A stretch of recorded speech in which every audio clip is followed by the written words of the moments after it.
Super ஸ்டாரோட Jailer 2 படம் கன்ஃபார்மாக ரெடியாக போகுது. அந்த படத்துக்காக ஒரு ப்ரோமோ வீடியோ ஷூட் பண்ணிட்டு இருக்காங்க சென்னையில். எப்படி வந்து ஜெயிலர் படத்துக்கு முன்னாடி கோட் ஷூட்டில் ரஜினி, நெல்சன் அண்ட் அனிருத் 3 பேர் சேர்ந்து ஒரு ஃபோட்டோ ஷூட் பண்ணாங்களோ அதே மாதிரி இப்போ ஒரு ஃபோட்டோ ஷூட் எடுத்துகிட்டு இருக்காங்க. இதில் ரஜினியோட பொண்ணு ஆக்ட் பண்ணியிருக்காங்க, அவங்களும் கலந்துட்டு இருக்காங்க. ஸோ ரொம்ப எக்ஸ்க்ளூசிவாக எடுக்கப்பட்டிருக்கு இந்த ஃபோட்டோ ஷூட் வந்து ப்ரோமோ வீடியோவாக தயாராகி டிசம்பர் 12ஆம் தேதி சூப்பர் ஸ்டாரோடைய பர்த்டே அன்னைக்கு ஜெயிலர் 2 படத்தினுடைய அஃபீஷியல் அனௌன்ஸ்மெண்ட் இருக்க போது சன் பிக்சர்ஸ் அதை அறிவிக்க போகிறாங்க. அதுக்கு ரெடி ஆகிட்டு இருக்காங்க. இப்போதைக்கு தலைவர் கூலி படத்தினுடைய ஷூட்டிங்கை கலந்துட்டு இருந்தார். இப்போ ஷூட்டிங் பிரேக்கில் வந்து இதுவரைக்கும் எடுத்த போர்ஷனுக்கு டப்பிங் பேசிகிட்டு இருக்காரு. ஸோ டப்பிங்கில் பிஸியாக இருக்கிறதுனால அடுத்த ஒரு ஷெடியூலில் ஆப்வியஸ்லி அவரோட பர்த்டேக்கு அப்புறம் கலந்துக்க போகிறாரு, அது மாதிரி சொல்லியிருக்காங்க. ஸோ அதை தொடர்ந்து வந்து ஜனவரி 10ஆம் தேதிக்குள்ளே ஒட்டு மொத்தமாக கூலி படத்தினுடைய ஷூட்டிங் எல்லாம் முடிச்சுட்றாரு பிஃபோர் பொங்கல். அதுக்கப்புறம் வந்து இமீடியட்டாக வந்து ஜெயிலர் 2 படத்தினுடைய ஷூட்டிங் டேக் ஆஃப் ஆக போகுது. இந்த மந்த் ஆஃப் ஜனவரி எண்டு இல்லைன்னா ஃபெப்ரவரி ஃபர்ஸ்ட் வீக்லேருந்து ஒரு 55-60 நாள் கால் ஷீட் கொடுத்துருக்காரு. அதனால் ஃபெப்ரவரி மார்ச் வரைக்கும் அந்த படத்தை முடிச்சுட்டு ஏப்ரல் 14 வருஷப்பிறப்புக்கு வந்து கூலி படம் ரிலீஸ் ஆக போகுது. ஸோ கூலி படத்தை பார்த்ததுக்கப்புறம் தலைவர் வந்து ஒரு இமயமலை ட்ரிப்பு போகலான்னு பிளான் பண்ணியிருக்காரு. அந்த ட்ரிப்புக்கு அப்புறம் மீண்டும் வந்து மணிரத்னம் இயக்கத்தில் சூப்பர் ஸ்டார் ரஜினிகாந்த் ஒரு படத்தில் நடிக்க போகிறாரு. தலைவர் 173 அது ரெடியாக போகுது. இப்போ தலைவர் 171 கூலி, 173 மணிரத்னம் டைரக்ட் பண்ண போகிற படம். அதுக்குள்ளே வந்து தக் லைஃப் வேலையெல்லாம் முடிச்சுட்டு அதோட ரிலீஸு ப்ரமோஷன் எல்லாம் முடிச்சதுக்கப்புறம் ஸ்ட்ரைட்டாக வந்து ரஜினி படத்துக்கு வந்துடுறாரு. அநேகமாக அந்த படம் வந்து ஜூன் எண்டில் ஷூட்டிங் ஆரம்பிக்கிற மாதிரி பிளான் பண்ணியிருக்காங்க.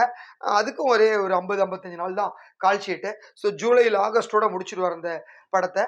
இப்படி ரொம்ப ஒரு சூப்பரான கதையில் எப்படி வந்து தளபதி படம் எடுத்து ரஜினிக்கு ஒரு பெரிய மாஸ் ஹிட்டை கொடுத்தாரோ மணிரத்னம், அந்த மாதிரியான ஒரு படம் இருக்கும், வேறு மாதிரியான ரஜினி அதில் பார்க்கலாம் அப்படிங்கிற மாதிரி சொல்லியிருக்காங்க. இருந்தாலும் இப்போ வந்து நம்ம ஜெயிலரில் வந்து ரஜினி எவ்வளோ டெரராக காமிச்சிருந்தாரு நெல்சன், அதை விட ஒரு பங்கு மேலே ஜெயிலர் 2ல இருக்கும் அப்படின்னு எதிர்பார்க்கலாம். மல்டி ஸ்டாரோட ஜெயிலர் 1 வந்து ஒரு பேன் இண்டியா படமாக இருந்தது. இதையே அதை தாண்டி இன்னும் கொஞ்சம் ஜாஸ்தியான விஷயங்கள்லாம் இன்க்ளூட் பண்ணி வேற லெவலில் இருக்கும் அப்படின்னு நெல்சன் கான்ஃபிடென்ட்டாக சொல்லியிருக்காரு. ஸோ சன் பிக்சர்ஸ் வந்து இன்னும் கொஞ்சம் பொருள் செலவில் இந்த படத்தை பிரம்மாண்டமாக எடுக்க சொல்லியிருக்காங்க. ஒன்று கூலி படமோ இல்லாட்டினா ஜெயிலர் 2 படமோ, 2 படத்தில் ஏதாவது ஒரு படம் ரஜினிக்கு 1000 கோடி கிளப் அப்படிங்கிற ஒரு பெரிய அங்கீகாரத்தை கொடுக்கும் அப்படின்னு எதிர்பார்க்குறாங்க. ஏற்கனவே வந்து 100 கோடி அப்படிங்கிற ஒரு அச்சீவ்மெண்ட்டை ஃபஸ்ட்டு வந்து தமிழ் சினிமாவில் பண்ணது சூப்பர் ஸ்டார் ரஜினிகாந்த் தான். இப்போ அடுத்து இந்த 1000 கோடிங்கிற ஒரு இமாலய சாதனையும் அவர் தான் பண்ணணும்னு விரும்புகிறாங்க. நிச்சயமாக அது நடக்கும். ஏன்னா ஜெயிலர் படம் ஒரு 650 கோடி வரைக்கும் கிராஸ் பண்ணுச்சு. அதுக்கப்புறம் பெருசாக இன்னும் யாருமே அது வரைக்கும் ஸ்கோர் பண்ணலை. தெலுங்குலேருந்து வந்த பாகுபலி ஆகட்டும், கல்கி ஆகட்டும், புஷ்பா, இது மாதிரி மற்ற மாநில படங்கள் வந்து வசூலை குவிக்குது. ஏன் பாலிவுட்லேருந்து நம்ம அட்லி டைரக்ட் பண்ண ஜவான் படமும் 1000 கோடிக்கு மேலே கலெக்ட் பண்ணி கொடுத்தது. அதே மாதிரி தமிழ் சினிமாலேருந்து பியூர் தமிழாக எடுக்கப்படுற ஒரு படம் 1000 கோடி கலெக்ட் பண்ணி தமிழ் சினிமாவை வேறொரு இடத்துக்கு எடுத்துகிட்டு போகணும், அது 1 and 1 சூப்பர் ஸ்டார் ரஜினி அவர்களால் தான் முடியும் அப்படின்னு சொல்லி சன் பிக்சர்ஸ் நம்புகிறாங்க. ஸோ டெஃபினட்டாக அந்த படத்துக்கு தேவையான எல்லா பொட்டன்ஷியலையும் போட்டு ஒரு சூப்பர் படமாக நிறுத்தணும் அப்படிங்கிறது அவங்க பிளானு. இதை பிஸ்னஸாகவும் பெரிய லெவலில் பண்ணணும்.